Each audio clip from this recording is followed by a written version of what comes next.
Bonjour à tous, nous sommes ravis de vous retrouver pour ce dernier CVD de l'année.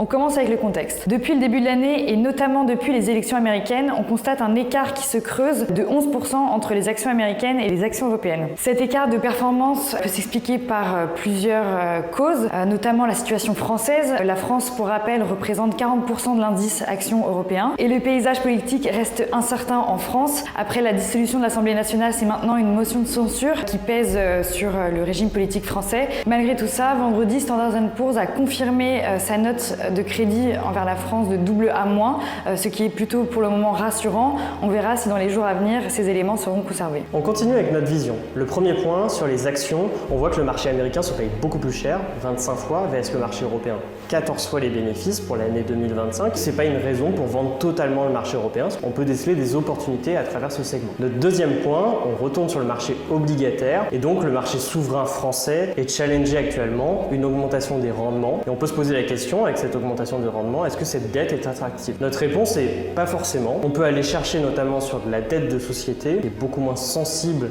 à l'État français, de la valeur parce que les rendements sont encore plus importants, même si on reste sur un segment des notations les plus élevées qu'on appelle investment grade. Google a notamment annoncé l'achat d'une centrale nucléaire et on peut voir, suite à une envolée des big tech, les Magnificent Seven, les 7 plus grosses entreprises américaines de la tech, que d'autres segments peuvent bénéficier des retombées de l'intelligence artificielle et l'énergie est sûrement l'un des secteurs qui va être le plus porteur parce que les demandes énergétiques pour financer cette croissance vont rester très importantes dans les prochaines années. Au niveau de nos décisions, on le voit, le marché américain est beaucoup plus cher et est la grande gagnante de l'élection de Donald Trump. Cependant, pour être contrariant, un investisseur pourrait aller chercher dans des niveaux de volatilité importants des segments de marché comme l'Europe ou des zones géographiques comme la Chine qui peuvent être challengés dans les prochains mois et on peut voir que les niveaux de valorisation peuvent amener à des opportunités. Le deuxième sujet sur le marché obligataire, notre conseil c'est de rester diversifié. Le dernier sujet, l'intelligence artificielle ne se résume pas à quelques valeurs qui sont des très grandes sociétés technologiques et donc en 2025 on pourrait voir d'autres segments comme l'énergie mais aussi d'autres secteurs bénéficier de l'utilisation de l'intelligence artificielle. Et donc notre idée, on peut jouer cette thématique tout en restant diversifié et aller chercher donc d'autres secteurs